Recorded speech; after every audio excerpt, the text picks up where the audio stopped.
お帰りなさいませ。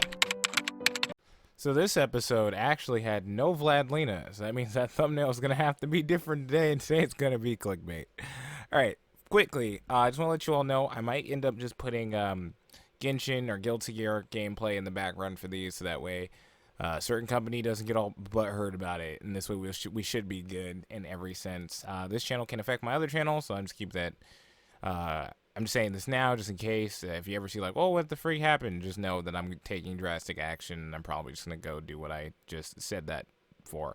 Either way, please let me know in the comments if you're cool with that. That way, it kind of helps me feel better that you guys won't be like, I loved that background that didn't move and didn't do anything. I'm a really strange person. Please just let me know. I appreciate it. Thank you.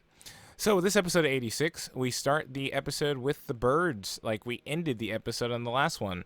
We see one bird by himself, and then he goes with a flock of other birds. So as we can see here, it seems that we're getting a little bit of symbolism today, with the group technically kind of fulfilling the wishes of the overall group. And as the eagle, I'm going to say their flock. They got the wishes that everybody technically kind of made it out, in a sense, because the 5 of them did. So we see them traveling where they're going past like these rows of flowers. We see them stopping by places. We see them going to a river. We see them refilling on their water. They're having fun. They're being able to enjoy themselves in the wilderness. And at a certain point towards the very end, they get to a small building. They're all camped out and huddled over. And everything's really good. Like, it's just really nice. Like, the whole mood's very nice, and so is the music. But then we get like a moment of ominous looks. Not ominous music. Music still stays in the same positive tone. But they look over the water, and you can see the Legion moving across, and it almost looks like a city. They're all moving together as they reflect across the lights like a freeway. And that's just like a reminder that they're still not safe. They're outside of the city, which means they're safer than they would be, in a sense, without the Alba trying to kill them for surviving too long. But they're still in danger and can still also possibly be attacked by the Legion. We see Kurena holding a leaf, and I don't remember if the leaf had any significance or had to do with the country that they just left in particular. So if you can remind me, please let me know. I just thought that was puzzling that they focused on it for so much time at the very end. So the one other question I had is, will they abandon Vladlina? And it looks like the answer for right now is yes. Overall, through this episode, I think the answer would say yes. Everyone is talking about how they cross the river as they're down by the river looking at it from before. Raiden and Shin get a lot of talking in this episode. A lot of it is not, I wouldn't say repetitive. I feel like the point is being added in, especially because we're kind of seeing it from, or at least from talking point, we're on Raiden's perspective, or at least I was, in a sense. So, they're talking about the river, then they bring up the fact that the mechs would flood. They're talking about, why don't we, Shin's in a good mood, and he specifically says there's no need to rush. Like, let us just take our time. And this is like the first time we're seeing Shin constantly smiling, not in a negative mood. He's involved with the group, right? Later on, we see a little bit more clips, people running through Kurena running through the flowers, people enjoying themselves. And then we get Shin and Raiden sitting by fishing, and they talk about a couple of things. They talk about his brother. They talk about Shin's regrets with the major asking him whether or not he had any regrets, right? And then Shin talking about how he feels just being in this place, and they're kind of teasing each other about the whole like, oh man, I could just stay here forever, even if I died here. Shin's like, man, I didn't know you were like a romantic or something, like romanticizing the situation or something dumb. Points that remains, they're all just really chilling. They're all just really enjoying this.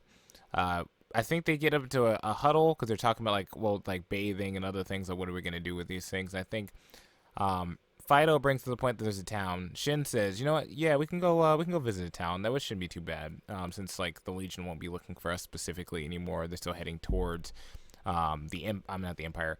San Magnolia. They're still heading that way. So they're technically kind of, unless the Legion figures out they exist, they should be fine. Outside of this one other point I have to mention.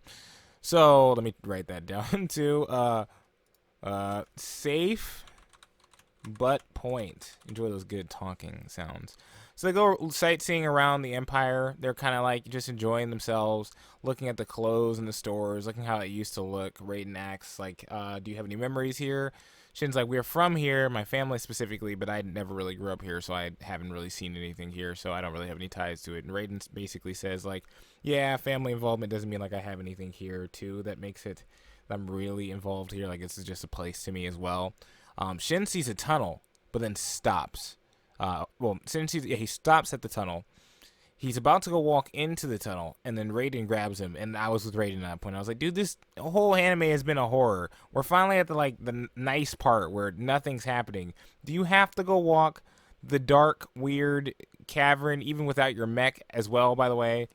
And he's just like, oh, and then Raiden's like, come on, man, let's just keep going. He's like, yeah, you know what? You're right. Let's just go have fun. And it feels like Raiden's been placed in the role of being a dad. There's a lot of like interesting questions that come up with this, right? If they're just the last 5 people, things can get really technical really fast, right? Oh gosh. Anyway, so Raiden seems to be unnerved the entire time to me. Every time he's talking to Shin, he does not seem happy with the way that Shin is talking, if that makes any sense. Shin is going to. Oh, what first we have ecchi time. You get 5 minutes of bathing scene. Nothing super ecchi. One of the girls is blushing. The other one, okay, maybe the wording is ecchi. She says specifically, "Why don't we all just go take a bath together?" And Anju's like, "You really haven't grown up much either. You know the guys are gonna think you're immature." And she's like, "I'm not being immature. I'm just saying it would be easier for us all to wash." And then the guys are stuck behind a boulder who can clearly hear what's going on. I thought that was funny. Wasn't ecchi. They weren't trying to peek or nothing. They're just like, why is she talking? Like, how old is she? That was like a kind of a subversion of the normal trope, because usually it's like, whoa, yeah, let me in, or something dumb. And then it's just ecchi moments and people screaming for 5 hours. It was hilarious to hear the guys be like, she is an idiot. When is she going to grow up? Oh, man. Anyways, so they're all back in their little building bunker, and Shin is asleep, and he's smiling while he's sleeping, and everybody else seems so happy. And if you look at Raiden's face, like, he's the only one who does not have a smile on his face until they say like one thing. And they're like, wow, he's been so peaceful and smiling since he's been here. It makes me so happy. Well, it's good he got his last words out with the major. Kurena obviously didn't like that part. She was like, that part annoys me. But then Raiden finally speaks up, and he's like, you know, the only thing I'm worried about is it seems like he has nothing left to like look forward to or to have, in a sense. He's kind of an empty person now because he did the thing he needed to do, which was put his brother to rest, and also technically kind of put everybody else to rest since they've made it out alive. So it's just kind of interesting. So when they wake up, Shin is gone. We see like a quick look at Shin's face, and then he's gone. And Raiden's like, darn it, I knew it. And so they ask Fido, does he know where he is? And then Fido starts, I think, leading them to the way, and they're at a zoo, back at the Empire. And when they go to the zoo, it's a bunch of dead animals and everything all over the place. And they find Shin, and Shin is walking to a legion. And it looks like he's about to kill himself for a second. And you're like, whoa. Raiden grabs him and goes, what the heck is wrong with you? And he's like, no, this was one of our comrades, or at least this was one of the 86. And he's already injured. He can't move. The Legion bot. And so Shin decides to put it out of its misery, like he would everyone else, which kind of gave me a vibe of like, Shin's not all the way okay. This is a guy who's been through probably tons of PTSD. As he said, right, he heard it coming. He knew it was coming already. He just figured he could let it go if it was just passing by, but it wasn't. It was headed home to them. So he, at that point specifically, was like, okay, well, I'm going to take care of this. But it just seems like he was too in the motions of it, you know? He does the whole speech. He does the whole walk we see from the first episode, puts it out of his misery, and he feels like still a broken person. Broken happy, which is at least better, but still like a broken person. After that, they're looking at the zoo and all the dead animals inside. They're looking at this mammoth, and they wonder, like, will they die out just like this, since they won't have all the supplies and stuff they think they're going to need. And the Legion is still all around everywhere. Their odds of survival are not as high as it could be. And then Fido kind of tells them to just keep moving on and just keep going in his own robot way, which is hilarious because Shin is the only one who really understands Fido to the end of the episode. Then they kind of like get what he's hinting at. But Shin, it seems, has been with Fido for a long time, as we see in the next scene, which is basically Fido's memories. So first you see young Shin. Fido's squadron died, and Shin basically adopted him and took him back with him, and he followed Shin around for the time after. We see Shin grow up. We watch Fido grow up, and this part's kind of sad. Like, it's really sad. We see Shin and them take their photos, and then Shin scares one of the Alba photographers who keeps calling them pigs. He's like, line up, pigs, you're taking your photos. And the moment Shin does that, he freaks out.